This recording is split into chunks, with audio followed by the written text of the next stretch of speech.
Hey y'all, Justin with Kayak Catfish. Well, I don't know about you all, but I'm ready to catch some fish today. Before I do that though, I gotta get me some bait. I'd had me some leftover bluegill in my bucket from my live stream yesterday. They didn't make it through the night, so I got nothing out here with me today. So what I'm gonna do is I got my cast net with me here, and I'm gonna throw the net right here where I'm launching at. There's a little creek here with the boat ramp, and so I'm gonna just throw in here and get me some shad. And I think I'm gonna head down and go fish another creek. I have been doing pretty well lately on a deep water ledge bite, just hitting deeper holes on main channel ledges, but we've had some rain recently. We've had a little bit of cooler temperatures, so our surface temps have dropped several degrees. And I just kind of want to see what's going on in the shallows. So I'm going to net me some bait, go down and hit another creek, and I'm going to start out about 2-3 feet deep in that creek and just troll it and just pull pieces of cut shad or sucker or whatever I get in the net today, pull them out of that creek and just work the shallows. Will it work out? I don't know. We're gonna find out though, so let's get some bait and get to it. Many of you have asked how I get in the kayak and stuff. All I do is just step in and push off, lower my rudder down, and now I'm ready to deploy my motor. Now my motor, it's a Motorguide XI3 with the GPS. Now, those are kind of made for boats, so how we have to do it in a kayak is I've got 2 pulleys here. I've made me some pulleys with paracord, pieces of PVC pipe for handles, and I just release that lever up there with one, then I'll just push my motor off with the other hand and catch it here with the other cord. There we go. Now we're ready. I'm gonna tuck those cords down there along my hatch so they're not in the way. And now we're ready to go. Turn the motor here to the left until it catches there in the collar. And we're off, y'all. That simple. Now, the part that's not simple, we gotta go over here and get us some bait. So I'm gonna work my way back here in this little creek that I launched in. There's oftentimes some shad here in the back of it next to this little culvert back here. So we'll go back here, throw the net, find us some bait, and then hopefully we're gonna find some catfish. Stay tuned. All right guys, well it took a while. I had to make several throws and it was kind of just getting one shad here, one shad there. It wasn't a, you know, just get lucky and get a whole net full. It took a while, but anyway, I got enough bait here, so I'm about to get them on the hooks here. And I'm gonna show you how I tie on my balloons. So I'm gonna be working the shallows today, running these shad under balloons. And so I've got just a regular party balloon here. You get these at Walmart, like $1 a bag. I'm gonna put just a little bit of air in there. Make it about, you know, baseball, a little less than baseball size. There's some people out there that say it shouldn't be no problem for me because I'm full of hot air. But I'm gonna just run it around my line here, right around my fishing line. And then I'm gonna tie an overhand knot. A little bit easier when you ain't worried about camera position. Just like that, right? So just an overhand knot around my line. Now, with a little bit of tension, I can slide this up and down my line to adjust the depth wherever I want it at. And today I'm starting out here at 3.9 feet is where I'm gonna be starting at. So I'm gonna have that balloon set about 3 foot above my hook. That way, as I make my way along, my bait is running 3 feet deep. And as I go on out of this creek here, I'm gonna troll. The depth is gonna get deeper as I make my way out. But there's a big long stretch of this creek here that's 3 to 4 feet deep, and then it kind of drops off 6, 7, 8 feet deep as we go on out. So anyway, I'm going to take one of these shad. I got several here this size. Again, it just took a while, but I'm going to cut this shad up. I'm going to run this bait here, this hook through the head, and I'm just going to take my scissors and we'll cut him up here. My scissors, these things go dull so quick, I got to get me a new pair. There we go. That's going to be our first bait. I'll do a midsection on the other rod. Just going to run 2 rods here to start with. I'm going to get me another balloon on it, and we'll be ready to go. Oh, right here, y'all. Right here. We got one going down. Oh, man, he's a splashing back there, too. He's up there near the surface splashing. Oh, I hope that got on camera. Oh, man, that didn't take long. I ain't covered very much water here. I can't remember if this was the head or the midsection that got eat though. He's coming at me here. Again, I've got that balloon set about 3 feet. Well, he's got me all spun around here. My motor will get me straightened out here in just a second. I gotta keep him out of that other line in the meantime though. Hey, that's a nice fun sizer to start the trip, y'all. Nice fun sizer to start the trip. Oh man. Oh, y'all, I didn't bring my measuring board. I left it in the car because of throwing a net and stuff. It kind of gets in the way and having that bucket there and whatnot. But that right there, I guarantee you that's probably a, gosh, I don't know, 36, 38 inch fish probably. He's skinny, but that's a nice fish. Let me get myself situated here. I want to make sure he don't get out of the line. I'm gonna get him on this side of the kayak. Oh man, that's nice, man. I'm gonna have to set my front camera up for this one.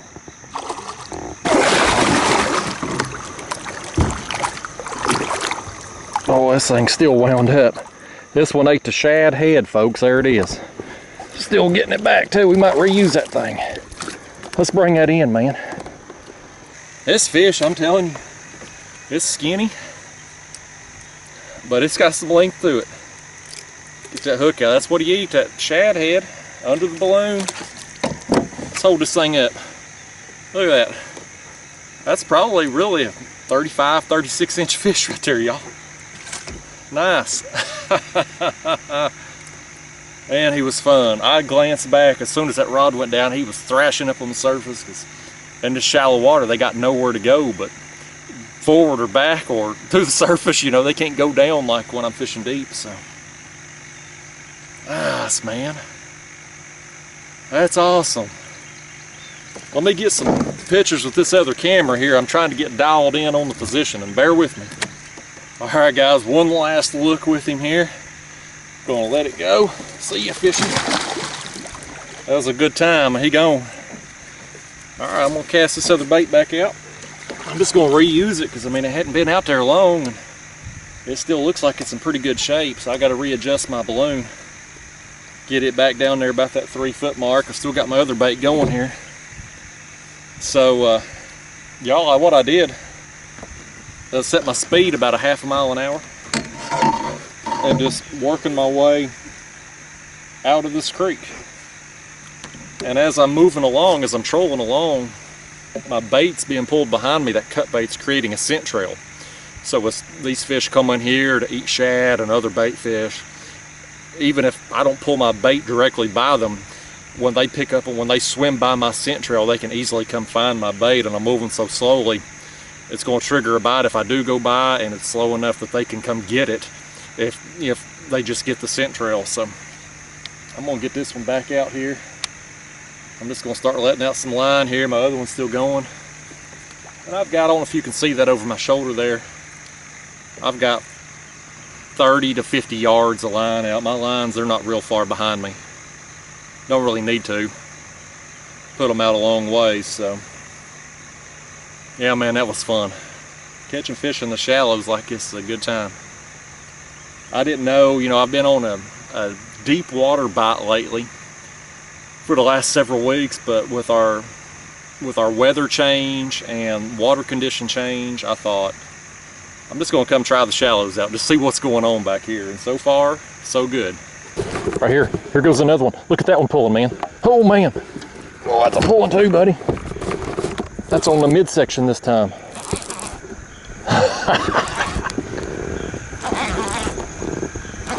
Man, seeing them rods go down, it's fun, ain't it? I don't care if I'm out in deep water suspending baits or if I'm in the shallows and pulling baits behind me. This one here's coming right at me, buddy. Look at him. Look at him, he's coming right at me. He's swimming right at the kayak. That's just a little one there, but boy, he was coming right at me. That's all I could do to catch up with him. That's another reason why I like these reels with 48 inches per handle turn in that situation. I can catch up with fish.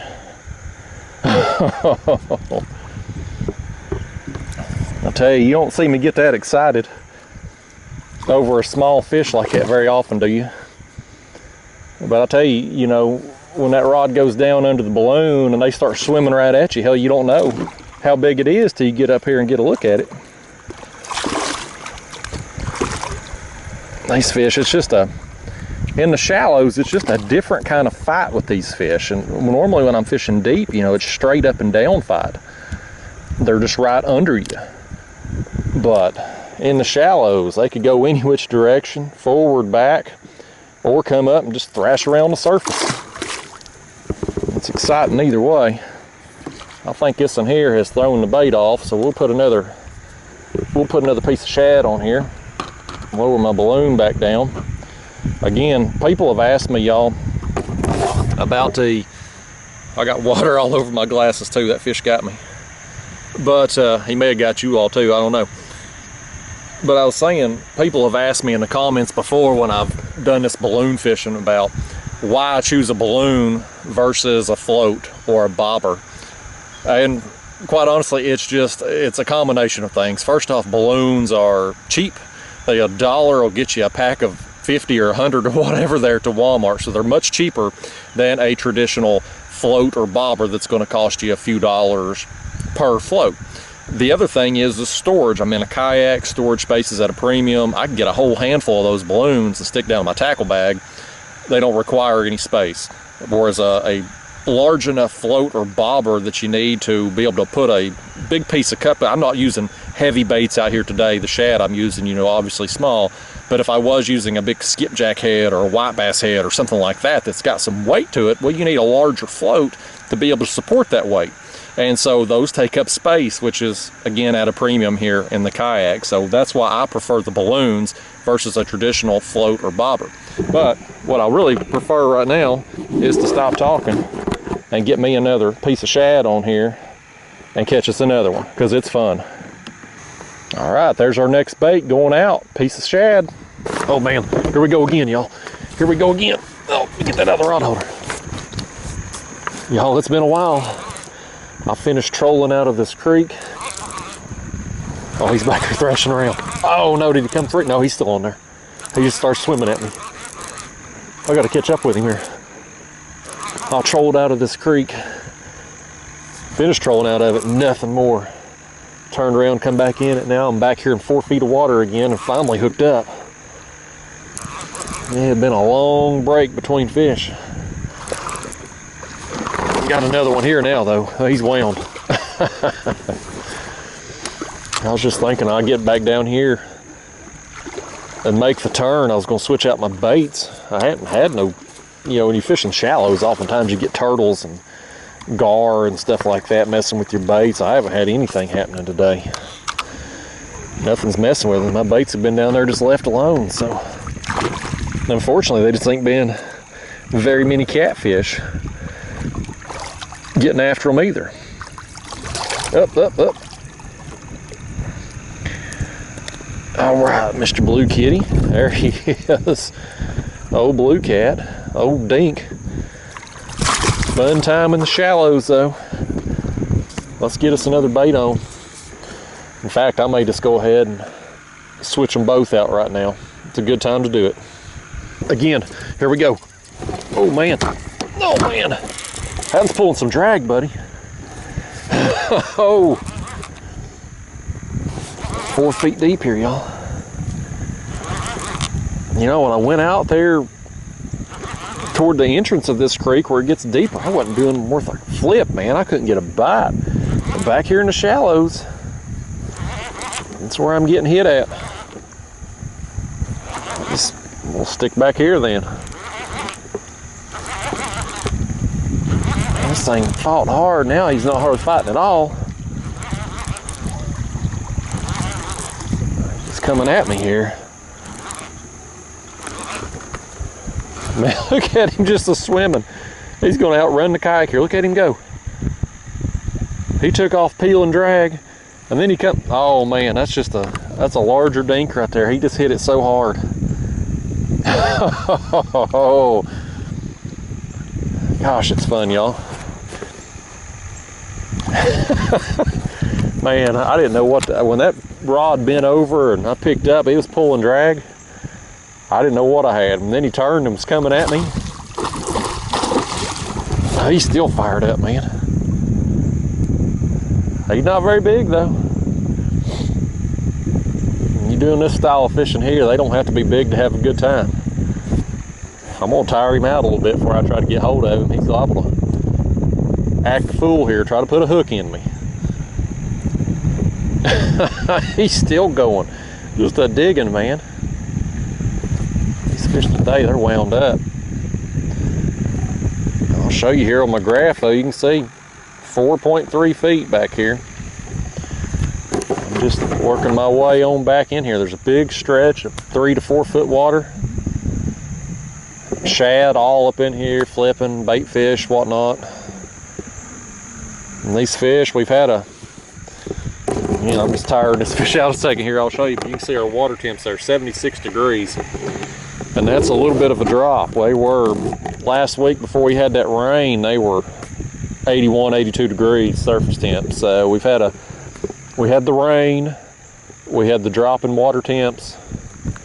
And I thought, you know, I'm just gonna come up in the shallow just to see what's going on.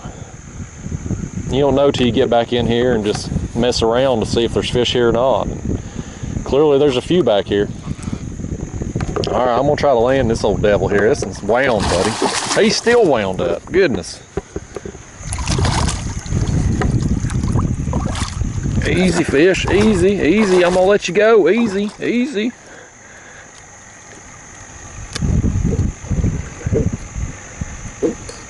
There we go, y'all. This thing here, man, a fireball. That one, he's not front camera worthy. He's a larger dink. You know, he's probably 30-inch range right there. But man, just a fireball of energy, buddy. That one was a good time, y'all.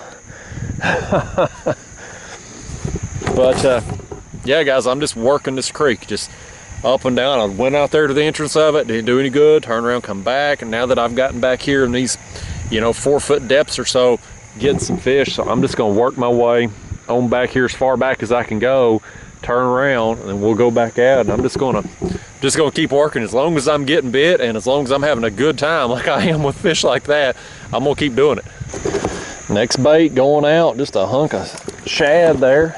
I'm gonna stand up here and fix my balloon. That fish, he was fighting, running up my line a little bit, so I wanted about right in there, about 3 foot. Give it a little toss here. And just let out some more line. Yeah, y'all, this is a good time, man. I'm a deep water fisherman, you know. Y'all watch my videos regularly, you know I like deep water structures, kind of my comfort zone. And I catch a lot of big fish doing that. But this shallow water fishing, it's fun. It's just a different style than what I normally do. It's something, just variety, something a little different. And man, it's a different fight, y'all. It's the only way I can describe it. It's just different and it's fun. Well, guys, I knew I was taking a gamble this morning when I hit the shallows, and unfortunately that gamble did not pay off with a lot of fish. The action was very limited. I just kept going up and down in that creek, hoping some fish would either find my baits that was in there or just move in the shallows there periodically this morning, and it just didn't pan out. But the few fish I did get, they were a lot of fun. Fishing under balloons is one of the most fun ways to catch fish, in my opinion, and it's just so simple. If you haven't given it a shot, try it out. I mean, it's going to cost you $1 for a pack of balloons there at the Walmart or dollar store. And other than that, all you need is hooks. I mean, I had my leaders tied on them. I just basically took my sinkers off my regular rigs and put the balloon in its place, but you don't even need leaders. You could just tie your hooks directly to your main line and it would serve the same purpose. But anyway, y'all, I gave it my best shot out here this morning. Got a few fish to show for it and had fun with them. But I'm gonna get on out of here, go get me some lunch. I'll see you next time. Thanks for watching.